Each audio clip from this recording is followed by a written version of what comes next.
I spoke to Prue Leith earlier and I began by asking her just how difficult it was to watch her own brother suffer such a painful death. Horrific. I mean, horrific for me, but much worse for him. I mean, he had bone cancer, which is incredibly painful, but it doesn't kill you. So you can live for quite a long time, and you have to wait until the cancer gets into some other vital organ, into a vital organ, and then with luck you die. But he had to wait till he got pneumonia to die. And he was in a huge pain, and nobody would give him enough morphine. You know, we don't have assisted dying. It's illegal. They've either got to commit, if they really want to die, and David really wanted to die, they've either got to commit suicide, go to Switzerland at huge expense, and which is an awful business anyway, or suffer, and they put up with it. That's a hell of a choice, isn't it? Now, your son, Danny Kruger, the Conservative MP, he is also very involved in this debate, but he vehemently opposes assisted dying. He opposes it. And one of his arguments is that people who are extremely unwell, terminally ill, could be put under pressure from their relatives to end their lives before they want to. So I don't think it's the family's the problem. I think one of the things Daniel is concerned about, and I think it is something that if we ever get this law passed, we should be very careful about the safeguards, is that you have to be careful that institutions don't sort of take on a culture that expects old people to get out of hospital beds and stop cluttering up the NHS system and move on, because it would be the cheaper option. So I think there's possibly a danger of that kind of sort of subtle coercion.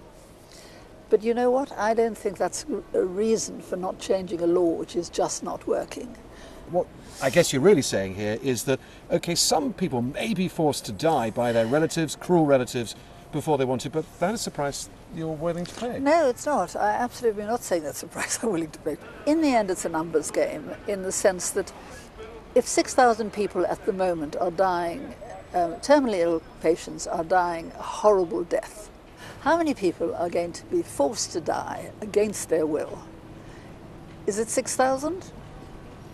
If it's 2, it will be more than I believe. Now, you also feel very strongly about this. So does Danny. You're campaigning on abject sides of the argument. Oh, yeah. Does that put a bit of a strain on your relationship? No, I've just had tea with him, and we have a very good relationship. I mean, it's perfectly possible to disagree about something and not quarrel about it. About life or death? Yeah, even death, and life and death. You did a TV documentary with Daniel, yeah. And you said the following: you had a huge amounts of responses from people. Yeah. What were the most poignant sort of responses you received?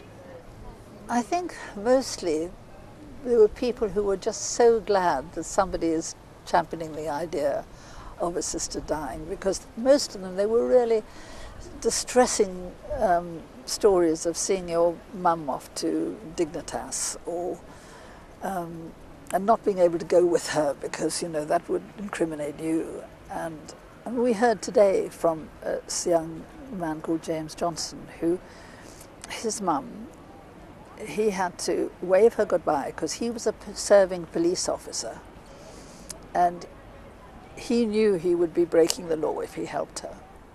And he was prepared to do that because he loved her, but she was absolutely determined that he would not do that. He would not help her go to Dignitas. She could barely walk, but he saw her off walking down the road to catch the train or whatever. And, you know, nobody should have to go through that. Nobody should have to do that. Now, you're asking members of the public and MPs as well today, peers to sign a letter to back the cause. I wonder, has anyone privately in government told you that actually they agree with you? A lot of people, a lot of MPs are open about their support. I think the difficulty is a huge pile of stuff on your desk as an MP. And you're doing good in the sense that you're looking after your constituents and you're campaigning. If you're going to pick up a campaign, it's more likely to be something that'll be safe, that nobody will object to, you know, like Dogs Home or children charity and so on.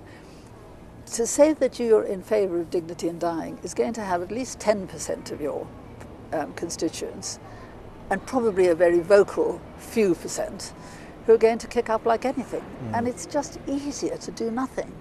But I keep saying doing nothing is actually doing harm, because there are these thousands of people who are having a horrible time all the time. Would you ask the Prime Minister to give MPs a free vote on this as an issue of conscience, as they have on stuff like abortion? Absolutely. I would ask the Prime Minister to give MPs a free vote.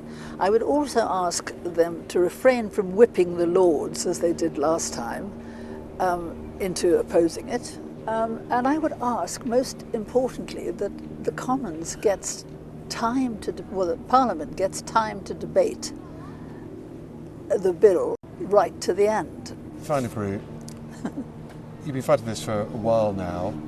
Do you think assisted dying will ever become law? I think assisted dying will certainly become law. I mean, if you look at what's happening in Jersey, in the Isle of Man, in Scotland, there is a definite wave, and the UK are just behind it. Not behind it. The UK are just way behind. They need to catch up.